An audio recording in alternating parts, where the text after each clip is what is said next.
long before the word witch struck fear into the hearts of men, long before kingdoms rose and religions claimed dominion over the soul, there existed those who walked a different path. They healed the sick when medicine did not exist.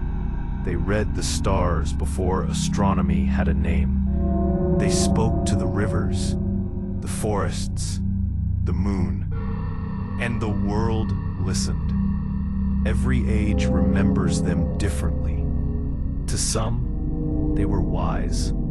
To others, dangerous. But to the powerful, they were a threat.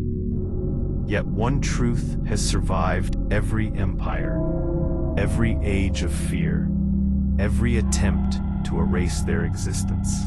There have always been witches across continents, across cultures, across every forgotten shadow, where memory refuses to die.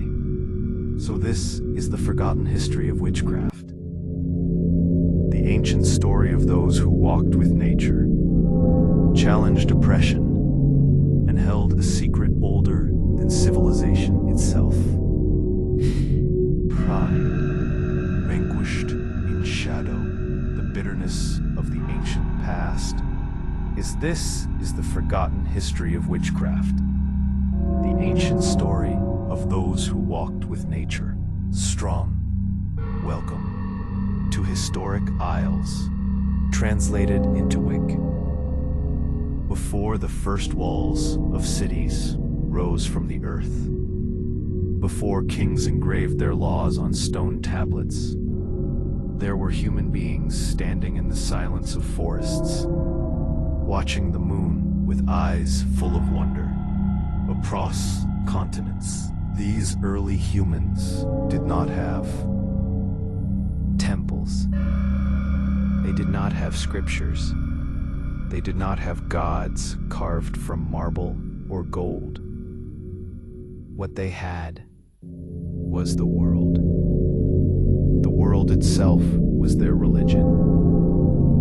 The fire, the river, the storm, the moon, the shadow, everything spoke to them. And among these earliest humans were people who listened a little more closely, who understood the language of nature a little more deeply, who sensed rhythms others did not notice. These were the first witches, not in the modern sense of pointed hats or cauldrons, but in the ancient sense. Those who knew. These early witches were the ones who watched the sky to predict the movements of the seasons. They followed animal tracks, knowing when the herd would migrate. They understood which herbs cured fever, which roots eased pain, which leaves were sacred, and which shadows were dangerous. They were not magicians. They were not sorcerers. They were survival itself. Because before civilization, knowledge was magic, and those who possessed it, those who knew the hidden patterns woven into the earth, were revered, trusted, and sometimes feared.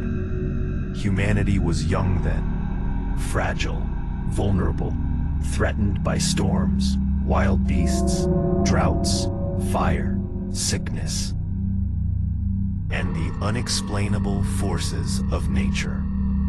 To survive, people turned to those who seemed to understand the unseen, those who could read the signs of the wind, those who could interpret strange dreams, those who could calm a crying child with whispered words that seemed to come from somewhere older than memory. These early witches, these wise ones, were the guardians of the tribe. They lit the fires during winter nights. They performed rituals before hunts. They mediated between the living and the mysteries that surrounded them. Because they understood something the others did not. The world is alive. Everything has a spirit. Nothing is silent. The stones remember. The rivers whisper. The moon guides. The fire warns. The storm judges. And the early witches acted as translators between humanity and these unseen spirits. With time, tribes grew into settlements. Settlements grew into towns. Towns became cities. And cities eventually became civilizations. But even as humans built walls, temples, and kingdoms, the old knowledge did not disappear. It simply changed shape. In the ancient world, the wise ones became priestesses, shamans, oracles, and healers. Their rituals evolved. Their symbols matured. Their traditions deepened. A witch was already tracing symbols in the dirt, seeking balance between shadow and light. Civilization is young. Witchcraft is not. And this is the truth Gerald Gardner emphasizes. The truth often ignored by modern society. Witchcraft did not appear after Christianity. It did not rise from rebellion. It did not form from dissatisfaction or heresy. It is older, much older than all of these. It is humanity's original spiritual language. The first rituals were witchcraft. The first spells were prayers to the wind. The first gods were the sun, the moon, the rain, the harvest. All religion in its earliest form was witchcraft, because the craft was born directly from human experience, from the need to explain lightning, to soothe pain, to ensure survival, to understand the mystery of death and the miracle of birth. Gardner believed that the witches of his time were the descendants, through thousands of years, of these original keepers of knowledge. Their rituals contained fragments of ceremonies older than empires.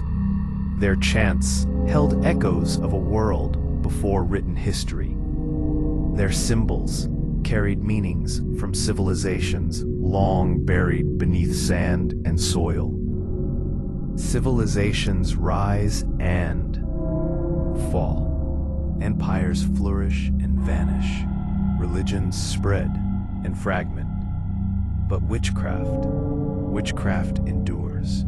Because witchcraft is not tied to one prophet, one book, one temple, one dogma. It is tied to nature, and nature cannot be destroyed. The moon will continue to rise. The seasons will continue to turn. The storms will continue to gather. And as long as nature breathes, witchcraft breathes with it. Gardner suggests that many people imagine ancient history as a straight line. Primitive humans, organized religion, modern society. But real history is not a line. It is a web, and witchcraft is the oldest thread woven through every part of that web.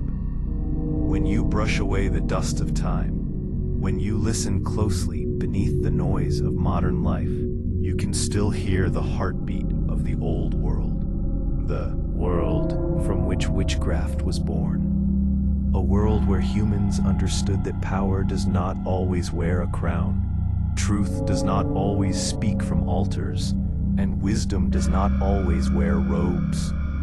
Sometimes it hides in the forest. Sometimes it whispers in dreams.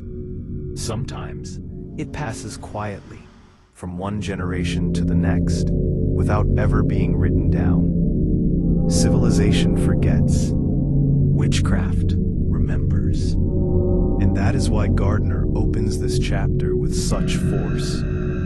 because he knows that even though thousands of years have passed, even though the modern world pretends to be detached from mystery, the ancient truth survives. Before civilization, there were witches, and without them, civilization might never have survived.